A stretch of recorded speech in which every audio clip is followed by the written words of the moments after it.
जैसे कि हम पिछले एपिसोड में बात कर रहे थे एक दबंग डायरेक्टर की और उनकी फिल्म मुगले आजम की, तो उसी चर्चा को आगे बढ़ाते हैं और जानते हैं कुछ और अननोन फैक्ट्स।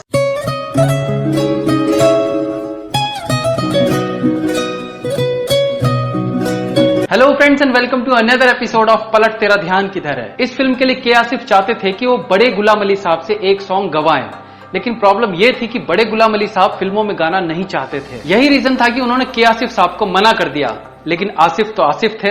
जब उन्होंने एक बार ठान लिया कि उन्हीं से गवाना है तो उन्हें कौन रोक सकता था। के आसिफ ने बड़े गुलाम अली साहब से मिन्नतें की, रिक्वेस्ट की कि उनकी फिल्म के लिए एक गाना गा दीजिए और नोटों से भरा ब्रीफकेस लिए तैयार भी थे, लेकिन इस बार वो सतर्क थे।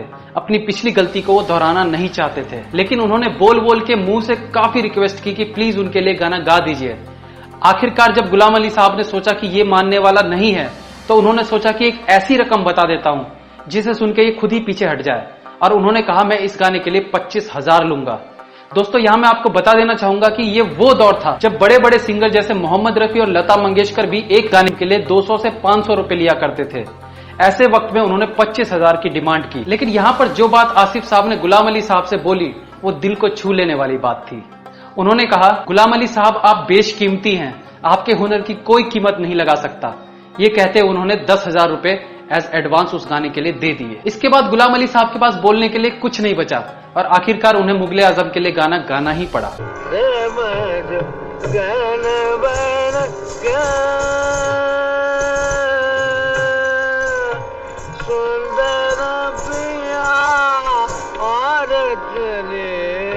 आसिफ साहब ने प्यार किया तो डरना क्या सॉन्ग और फिल्म के कुछ और सीन्स को टेक्निकलर में किया। इसके बाद उन्हें फिल्म और अच्छी लगने लगी और चाहते थे कि पूरी फिल्म रीशूट हो और कलर्ड हो, लेकिन प्रोड्यूसर्स इस बात के लिए एग्री नहीं हुए क्योंकि ऑलरेडी इस फिल्म में काफी टाइम लग चुका था, काफी पैसे लग चुके थे। दोबारा शूट करने से फिल्म का बजट कहीं का कहीं चला जाता, इसलिए प्रोड्यूसर्स ने ऐसा करने से मना कर दिया। इसलिए फिल्म को आधी कलर्ड और आधी black and white he release करनी पड़ी। हम एक लाडली बेटे की शफीक बाप जरूर हैं, मगर हम शहंशाह के फर्ज को नजरअंदाज नहीं कर सकते। हम अपने बेटे के धड़कते हुए दिल के लिए हिंदुस्तान की तकदीर नहीं बदल सकते, तकदीरें बदल जाती। फिल्म मुगले आजम में दिलीप कुमार के बचपन का रोल तबला वादक जाकिर हुसैन को ऑफर किया गया था, लेकिन बाद में इसे निभाया था जलाल आगा ने। ये जलाल आगा वही हैं जो शोले के एक गाने में दिखाई पड़ते हैं। वक्त गुजरता गया और वक्त के साथ साथ नौखेज शहजादे की तबीयत की शोखियां जाहिर होने लगी।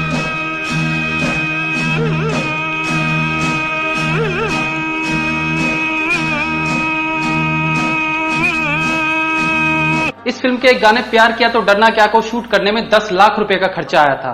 ये वो वक्त था जब 10 लाख में एक पूरी फिल्म बन जाया करती थी। पूरे 105 गानों को रिजेक्ट करने के बाद नौशाद साहब ने इस गाने को सेलेक्ट किया था। इस गाने के लिए जो धुन या जो गूंज नौशाद साहब को चाहिए था वो स्टूडियो में नहीं मिल पा रहा था, इसलिए इस सॉन्ग को लता मंगेशकर ने बाथरूम में गाया था।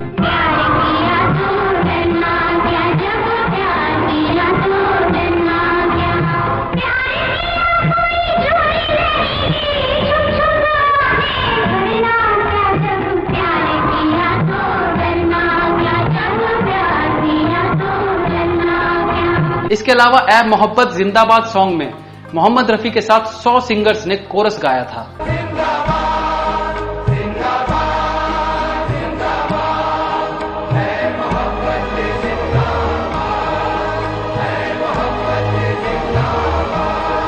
फिल्म के कई स्क्रीन प्ले राइटर्स और डायलॉग राइटर्स में से एक थे जीनत अमान के पिता अमानुल्ला खान। ये फिल्म सिर्फ शूट के लिए याद नहीं की जाती है, बल्कि इसकी शूटिंग के दौरान कलाकारों की निजी जिंदगी में भी काफी हलचल मची थी। एक तरफ दिलीप कुमार और मधुबाला का ब्रेकअप हो चुका था, जिसका नतीजा ये था कि पूरी फिल्म की शूटिंग के दौरान सिर्फ डायलॉग्स के जरिए ही वो बात करते थे, वरना पूरी फिल्म की शूटिंग के दौरान उन्होंने आपस में कोई भी बात नहीं की।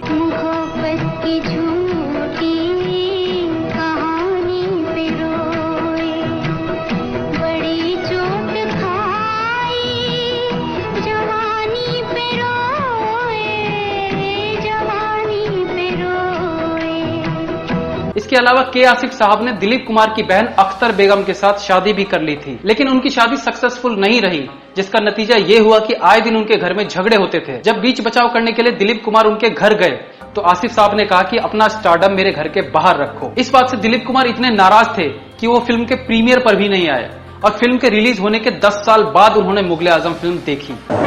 राज कपूर अपनी धर्मपत्नी के साथ ये आज ही मुगल आजम की प्रीमियर में शामिल होने बर्लिन से आए हैं। शम्मी कपूर और गीता बाली जी आप देखने को बहुत बेचैन मालूम होते हैं। ओहो, इनके पीछे तो नादरा हैं।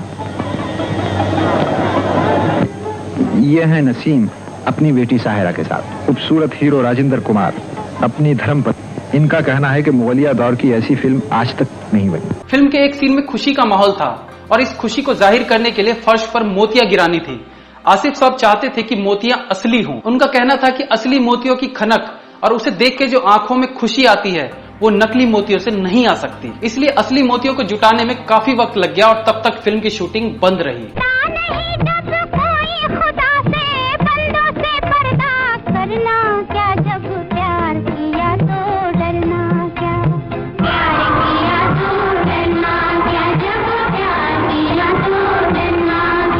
इस फिल्म का सेट बहुत बड़ा था, लेकिन कुछ और दूसरे सीन्स के लिए लाहौर के शीश महल जैसा डुप्लीकेट सेट बनवाया गया था, लेकिन शीशे पर रिफ्लेक्ट होने की वजह से शूटिंग में दिक्कत आने लगी। इसके लिए ब्रिटिश डायरेक्टर डेविड लीन को भी बुलाया गया, लेकिन उन्होंने साफ मना कर दिया और बोले कि ऐसे सेट पे शूटिंग नामुमकिन है। इसके बाद आसिफ ने पूरी टीम के साथ मिलकर सेट पे मोमबत्तियों की एक परत लगा दी। रिफ्लेक्शन की प्रॉब्लम तो हट गई, लेकिन इससे विजुअल्स धुंधले होने लगे। इसके बाद सिनेमेटोग्राफर डी माथुर ने शीशे पर झीना कपड़ा डालकर शूटिंग की। इस भव्य सेट की शूटिंग के लिए 500 ट्रकों की हेडलाइट और 100 रिफ्लेक्टर्स यूज करके फिल्म को शूट किया गया।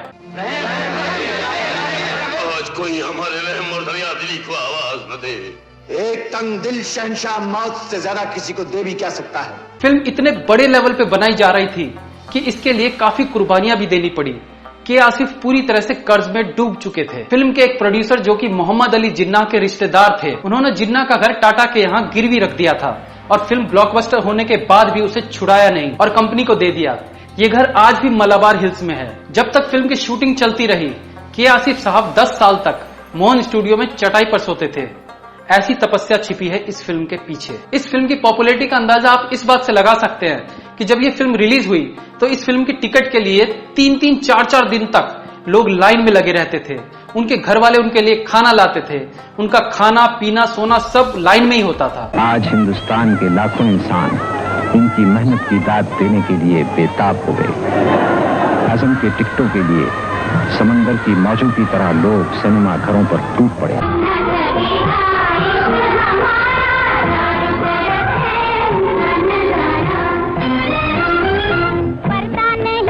फिल्म के टिकट के लिए 2 काउंटर होते थे, एक भारतीयों के लिए और एक उनके लिए जो दूसरे मुल्क से इस फिल्म को देखने के लिए आए थे। उन्हें पासपोर्ट देख के फिल्म का टिकट मिलता था। इसमें पाकिस्तान से आए लोगों की संख्या ज्यादा होती थी। मर्द, औरत, बच्चे, बूढ़े मुगल आजम देखने की आरजू में घंटों पहले 2-2 मील लंबी कतारों में खड़े हो गए। कई मंचलों ने तो दिनों पहले अपनी कतारों में बिस्तर भी बिछा दी। फिल्म इंडस्ट्री की तारीख में किसी तस्वीर के लिए ऐसा हुजूम न पहले कभी आंखों ने देखा और न शायद आइंदा देख सके। इस फिल्म के सक्सेस के बाद उन्होंने संजीव कुमार के साथ लव एंड गॉड नाम की फिल्म शुरू की, लेकिन ये फिल्म अधूरी रह गई क्योंकि इससे पहले ही इस महान शख्सियत की मौत हो गई। तो ये थी कहानी एक डायरेक्टर की, उसकी फिल्म की, उसकी मेहनत की, उसकी लगन की, उसकी फिल्मों के प्रति पैशन की, जिसकी एक फिल्म ने उसे बुलंदियों पर पहुंचा दिया। लेकिन इस उपलब्धि के पीछे की मेहनत, जद्दोजहद, ये सब जानना आपके लिए जरूरी था। शायद यही सोच के मैंने ये एपिसोड बनाया था। उम्मीद करता हूं कि आपको ये एपिसोड भी अच्छा लगा होगा। इस एपिसोड के बारे में अपने कमेंट्स जरूर कीजिएगा। That's all for today friends. Please like, comment, share and subscribe the channel if you like the video. Like me on Facebook, links are in the description. Be safe, have fun. मिलते हैं अगली बार फिर किसी नए episode के साथ। तब तक के लिए